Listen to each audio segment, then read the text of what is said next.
সুন্নাত ও বিজ্ঞান বিষয়টা এটা আসলে আলেমদের বিষয়, জানারও বিষয়।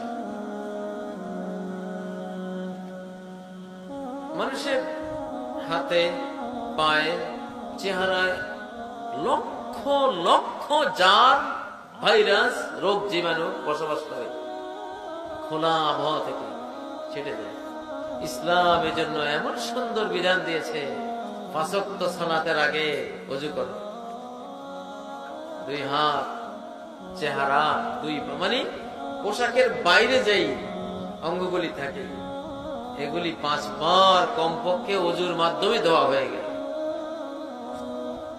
ইসলাম তো ওযুর মধ্যে পিঠ ধোয়ার কথা বলে নাই, বুক ধোয়ার কথা বলে নাই। ইসলাম কত জ্ঞানের কথা, আল্লাহু আকবার।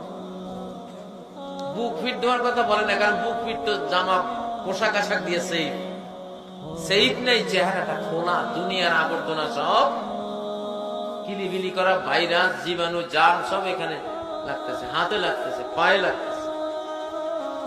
ফাগসিলু ওজুহাকুম ওয়া আইদিয়াকুম ইলাল মারাফিক, চেহারা দাও, হাত দাও কোনই পর্যন্ত। আবার হাত ধোয়ার সিস্টেম হয় এমনি নিয়ে পানি কোন দিয়া গলাইয়া দাও, এমনি নয় যে উপর থেকে পানি গড়াইবে, এইভাবে না, এইভাবে। কারণ যদি এইভাবে গড়াও তাহলে রোগ জীবাণু ভাইরাস গুলি যাবে তো ঠিকই, কিন্তু আঙ্গুলের মাথায় কিছু থেকে যাবে, পরে তুমি কিছু খাইলে শরীরে ঢুকে পড়বে। কিন্তু যদি এইভাবে দাও, কনুই দিয়ে তো কেউ কিছু খায় না।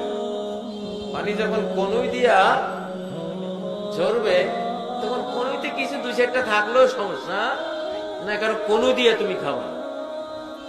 অপারেশন থিয়েটারে এখন ডাক্তারদেরকে বিধান দেয়া হয়েছে যে অপারেশনকারী ডাক্তাররা হাত ধুইতে হবে এইভাবে, কনু দিয়ে পানি প্রবাহিত করে।